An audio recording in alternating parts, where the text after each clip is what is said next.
Before we begin this incredible story, please subscribe to our channel and press the bell icon so you never miss amazing stories like this one. Sarah Mitchell stood at 5 feet 3 inches tall and weighed barely 110 pounds.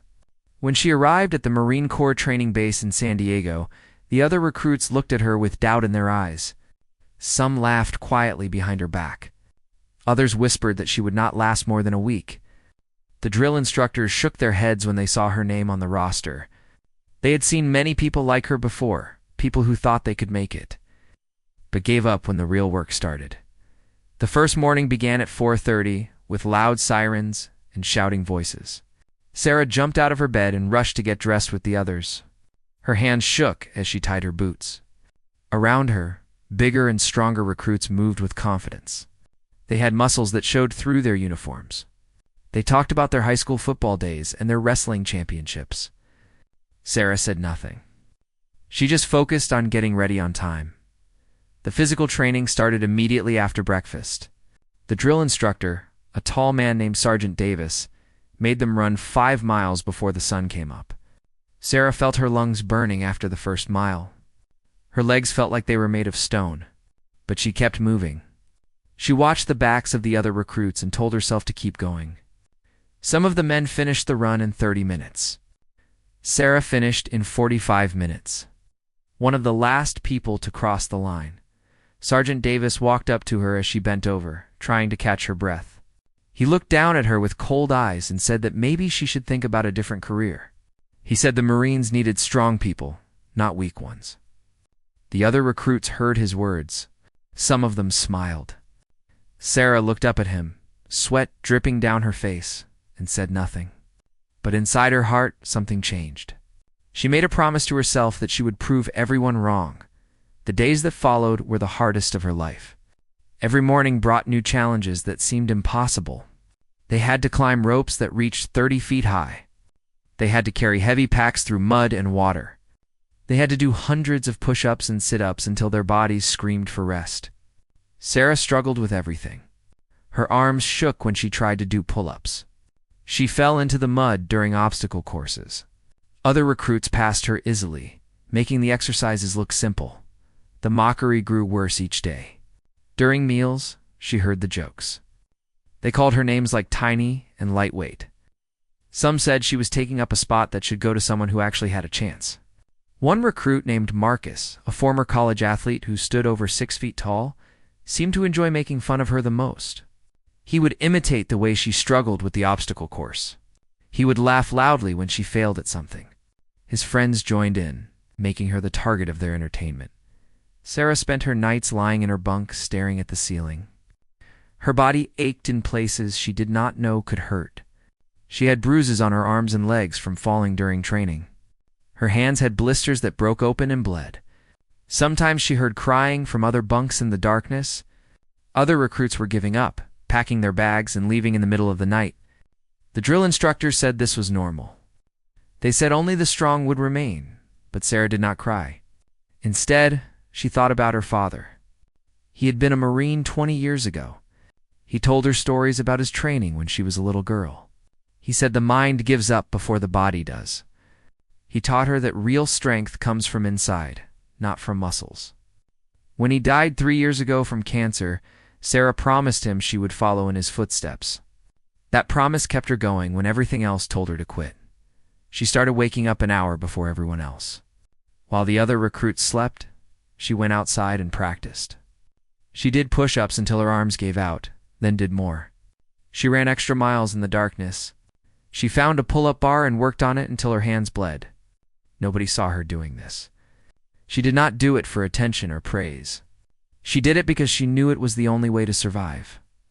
Weeks passed, and small changes began to happen. Sarah could do 10 pull-ups instead of 0. She could carry the heavy pack without stopping every few minutes. Her running time improved from 45 minutes to 38 minutes. The pain in her muscles became familiar, almost comfortable. Her body was adapting, becoming harder and stronger. But the other recruits did not notice these changes. They still saw her as the weak girl who did not belong. One afternoon during combat training, Sergeant Davis taught them basic fighting techniques. He showed them how to throw punches, how to block attacks, and how to use an opponent's strength against them. The recruits paired up to practice. Sarah was paired with a recruit named Jackson, who was twice her size. He smiled when he saw who his partner was. He thought this would be easy. They began to practice the moves slowly at first. Jackson was not taking it seriously. He joked with his friends while they worked. But Sarah paid attention to every detail the sergeant taught. She watched how to position her feet, how to shift her weight, how to find the weak points in defense.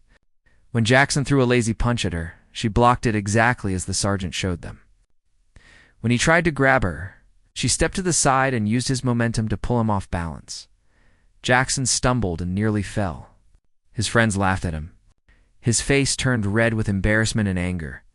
He stopped joking around. The next time they practiced, he put more force into his movements.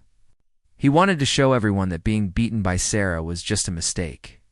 But again, she moved at the right time, blocked his attacks, and stayed out of his reach. The sergeant walked by and nodded at Sarah. It was the first time he had shown any approval of her. That evening, Sarah sat alone in the corner of the mess hall eating her dinner. She had gotten used to eating by herself. The other recruits had their groups and their friends. She had no one, and she had accepted that. But as she ate, she noticed Marcus and his friends staring at her from across the room. They were talking quietly and looking in her direction. She knew they were planning something. After dinner, everyone had 1 hour of free time before lights out. Sarah went to the bathroom to wash up. As she walked down the empty hallway, she heard footsteps behind her. She turned around and saw Marcus with 4 of his friends. They blocked the hallway, standing between her and the way back to the barracks. Marcus smiled, but it was not a friendly smile. It was the smile of someone who wanted to hurt another person. Marcus said that Sarah had made Jackson look stupid during training. He said she was making all of them look bad by still being here. He said it was time for her to learn her place. The other men with him spread out, forming a circle around her. They were not just going to scare her, they were going to fight her. Sarah's heart started beating faster. She looked at each of them. They were all bigger than her. They were all stronger than her. Any one of them could easily overpower her in a fair fight. But Sarah remembered what her father told her. He said that in a real fight, there is no such thing as fair. He said you use everything you have, and you never give up until it is over. She dropped her bag and took a deep breath. She positioned her feet the way Sergeant Davis had taught them. She kept her hands up and ready. Marcus laughed at her defensive stance. He thought she was foolish for even trying to fight back. Marcus moved first. He came at her fast, throwing a heavy punch aimed at her face. But Sarah had been watching his feet. She saw the punch coming before it arrived. She ducked under it and stepped to the side. As Marcus's momentum carried him forward, she drove her elbow hard into his ribs. The air rushed out of his lungs. He stumbled and crashed into the wall. Gasping for breath, his friends stood frozen for a second, shocked by what they had just seen. Then 2 of them rushed at Sarah together. She could not fight both at the same time in a regular way. So she went low, dropping to the ground and sweeping the legs out from under the first one. He fell hard on his back. The second one tried to grab her while she was down, but she rolled away and came up fast. She kicked him in the knee with all her strength. He screamed and fell, holding his leg. The 4th man was smarter than the others. He circled around her carefully, looking for an opening. Sarah kept turning to face him, never letting him get behind her. He faked a punch to her left, then came in from the right. But Sarah saw through the trick. She blocked his real punch and countered with a strike to his throat. Not hard enough to seriously hurt him, but hard enough to make him choke and back away, coughing and struggling to breathe. Now only the 5th man remained standing. He looked at his friends on the ground, then back at Sarah. He had not expected any of this. None of them had. He raised his hands and started to back away, saying he did not want any trouble. But Marcus, still gasping against the wall, yelled at him to finish what they started. The 5th man hesitated, caught between his fear of Sarah and his fear of looking weak in front of Marcus. He decided to attack. He charged at Sarah like a football player, trying to tackle her to the ground with his size and weight. Sarah waited until the last second, then stepped aside like a matador avoiding a bull. As he passed by her, she grabbed the back of his shirt and used his own speed to slam him face first into the wall. He dropped to the floor and did not get up. He was not unconscious, but he had no fight left in him. Sarah stood in the hallway, breathing hard, surrounded by 5 Marines who had tried to hurt her. Marcus pushed himself off the wall, still holding his ribs. He looked at her with hate in his eyes, but also something else, fear. He had underestimated her completely. They all had. Sarah picked up her bag and walked past them without saying a word. She did not gloat or celebrate. She just walked away, leaving them to deal with their embarrassment and their pain. News of the fight spread through the barracks like wildfire. By morning, everyone knew what had happened. The story grew with each telling. Some said Sarah had beaten up 10 men. Others said she had put 2 of them in the hospital. The truth was dramatic enough without exaggeration.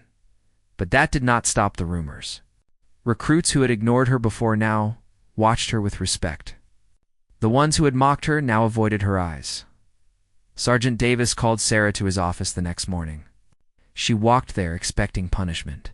Fighting with other recruits was against the rules, even in self-defense. She prepared herself to be sent home, to have failed her father's memory. When she entered the office, the sergeant sat behind his desk with his arms crossed. His face showed no emotion. He asked her to explain what happened. Sarah told him the truth. She did not make excuses or try to make herself look better. She simply described the events as they occurred. Marcus and his friends had cornered her. They had attacked her. She had defended herself. When she finished talking, Sergeant Davis was quiet for a long moment. He looked at her with those same cold eyes that had doubted her on the first day. Then his expression changed. A small smile appeared on his face. He told her that Marcus and his friends had already been to see him that morning. They had confessed to starting the fight. They said they had made a mistake. They showed him their injuries and admitted that Sarah had beaten them fairly. Sergeant Davis said that normally he would punish everyone involved in a fight, but in this case, he believed justice had already been served. He stood up and walked around his desk to face Sarah directly. He said that when she first arrived, he thought she would quit within days. He said he had been wrong about her. He told her that being a Marine was not just about physical strength. It was about heart, determination, and the will to never give up no matter what. He said she had proven she had all of those things. For the first time since arriving at basic training, Sarah felt like she belonged there. The weeks that followed were different for Sarah. The constant mockery stopped. Recruits who had laughed at her now nodded when she passed by. Some even started asking her for advice on combat techniques. Jackson, her old training partner, apologized to her one morning. He said he had judged her unfairly. He asked if they could start over and be friends. Sarah accepted his apology. She had not come to basic training to make enemies. She had come to honor her father and prove herself. Marcus and his friends kept their distance from her. They trained hard and focused on their own progress. The shame of what happened had changed them. They no longer bullied anyone. They no longer acted like they were superior to others. Sometimes Sarah caught Marcus watching her during training with a look that was hard to read. It might have been respect, or it might have been resentment. She did not care either way. She had moved past that night in the hallway. As training continued, Sarah kept improving. Her body had transformed from those early days. She had gained muscle and lost any excess weight. Her running time dropped to 28 minutes. She could do 25 pull-ups without stopping. She climbed ropes faster than most of the men. The obstacle course that had defeated her in the beginning now felt almost easy. Every challenge that had once seemed impossible became something she could overcome. But the biggest change was not physical. It was mental. Sarah had discovered something about herself during those months of training. She learned that she was much stronger than she had ever believed. She learned that other people's opinions meant nothing compared to her own determination. She learned that the size of a person's heart mattered more than the size of their muscles. These lessons would stay with her for the rest of her life. The final test of basic training was called the Crucible. It was a 54-hour challenge that pushed recruits to their absolute limits.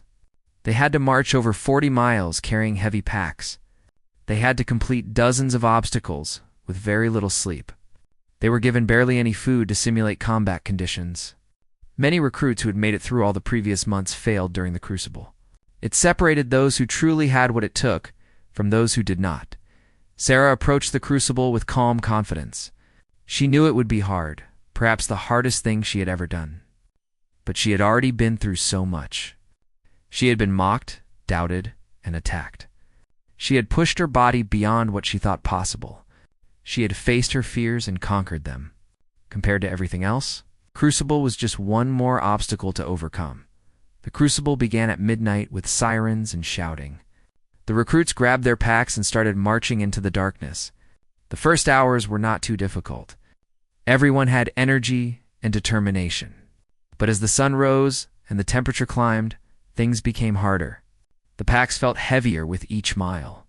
Blisters formed on feet, muscles cramped from dehydration. Some recruits started falling behind, struggling to keep up with the pace. Sarah maintained a steady rhythm. She did not try to be the fastest.